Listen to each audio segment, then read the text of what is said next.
अंतरिक्ष में गई सास बहू। मम्मी, आप इतनी अच्छी एस्ट्रोनॉट हो, फिर ये अर्ली रिटायरमेंट क्यों? क्योंकि बचपन से मेरा बस एक ही सपना था, जिसके लिए मैंने लाइफ में बहुत कुछ खोया और छोड़ा। लेकिन अब इस अर्ली रिटायरमेंट के जरिए मैं बस तुम दोनों के साथ और पास रहकर बिना किसी हड़बड़ी के जिंदगी जीना चाहती हूँ। सास की बात सुनकर काजल मुस्कुराकर चली जाती है। उसी शाम ऑफिस से घर वापस आकर अजय अपनी मम्मी के पास बैठता है। मम्मी, क्या हमारी स्पेस ऑर्गेनाइजेशन कोई नया स्पेस मिशन प्लान कर रही है? क्या मिशन है, बताओ ना मम्मी। हे भगवान, शरीर इतना बड़ा हो गया लेकिन दिमाग आज भी बच्चों से गया गुजरा है। घर में आया नहीं कि सवाल शुरू। तो तुम जवाब दे दो ना।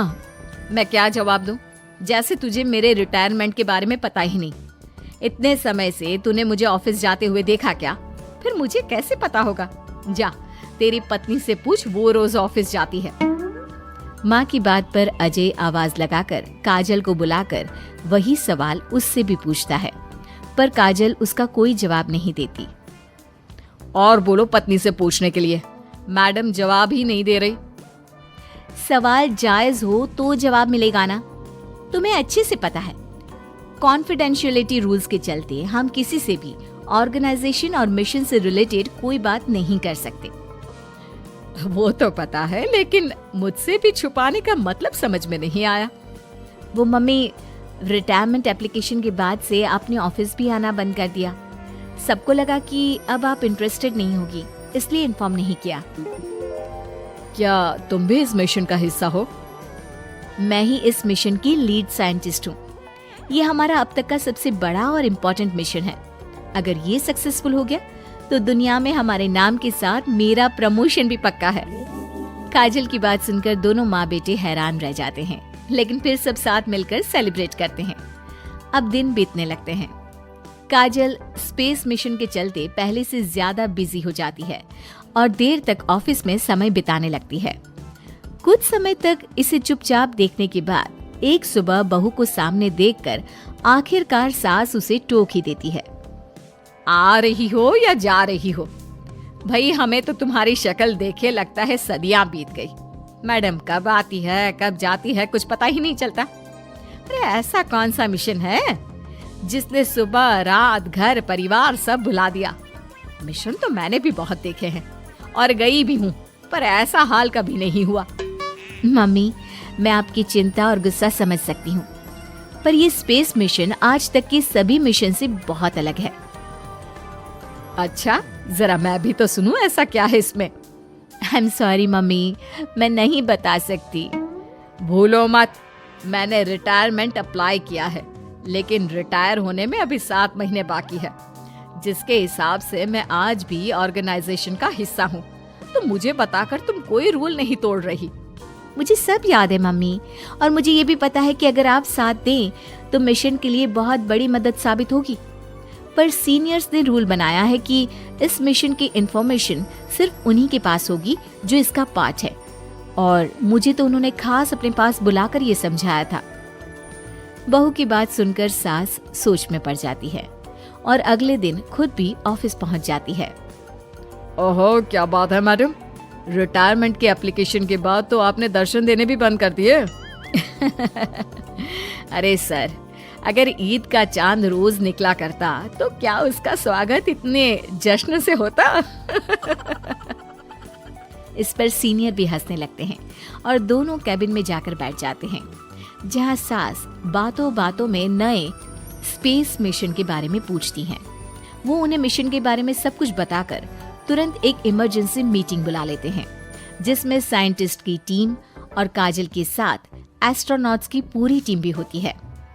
तो ये है हमारी टीम, जो सब कुछ भूल कर दिन रात इसी मिशन पर काम कर रही है।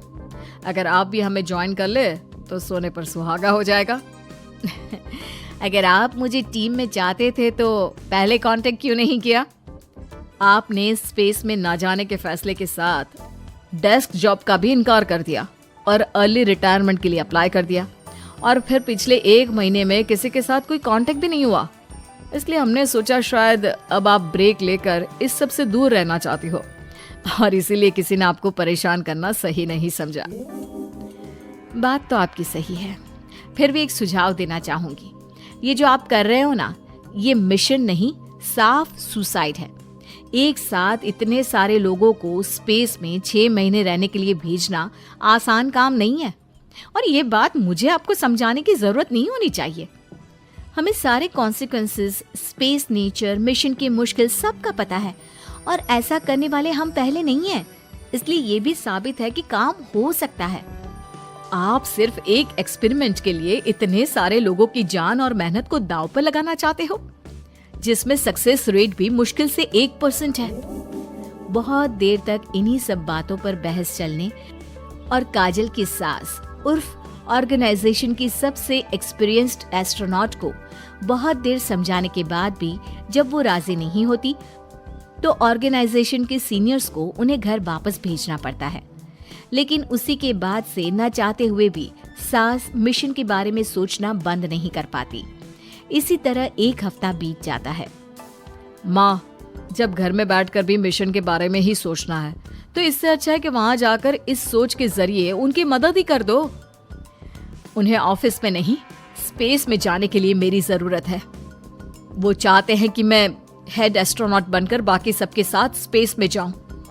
वाओ, रिटायरमेंट से पहले आखिरी असाइनमेंट की तरह इससे अच्छा और क्या हो सकता है माँ? आपको हाँ बोल देना चाहिए। उस टीम में एक मेंबर काजल भी है। अगर हम दोनों ही चले जाएंगे तो तुम अकेले कैसे रहोगे? वहां से जिंदा वापस आने की कोई गारंटी नहीं बेटा। अब भी हमें भेजना चाहते हो क्या? जिस दिन से आपको पहली बार स्पेस में जाते देखा है, तभी से ये डर और पॉजिटिविटी दोनों साथ लेकर जीना सीख गया हूं। आप जाओ माँ, मुझे पूरा भरोसा है आप दोनों वापस भी आओगे और देश के साथ मेरा नाम भी रोशन करोगे।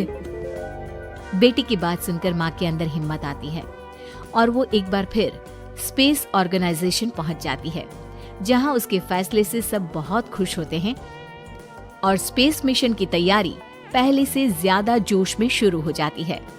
कुछ ही समय बाद दोनों सास बहू स्पेस में पहुंच जाती हैं। आखिरकार आज मेरी साइंटिस्ट बहू एस्ट्रोनॉट भी बन गई। सिर्फ स्पेस सूट पहन लेने से कोई एस्ट्रोनॉट नहीं बन जाता। मैं साइंटिस्ट हूँ और उसी में खुश हूँ। अगर मिशन की रिक्वायरमेंट नहीं होती तो शायद कभी यहाँ आती भी नहीं। इसी तरह दिन पर दिन स्पेस की अनेक मुश्किलें और दिक्कत सहते हुए देखते ही देखते 6 महीने बीत जाते हैं और नामुमकिन को मुमकिन करके दिखाते हुए सब सही सलामत अर्थ पर वापस आ जाते हैं, जिसके बाद से दुनिया भर में ये मिशन सास बहू की अंतरिक्ष यात्रा के नाम से मशहूर हो जाता है।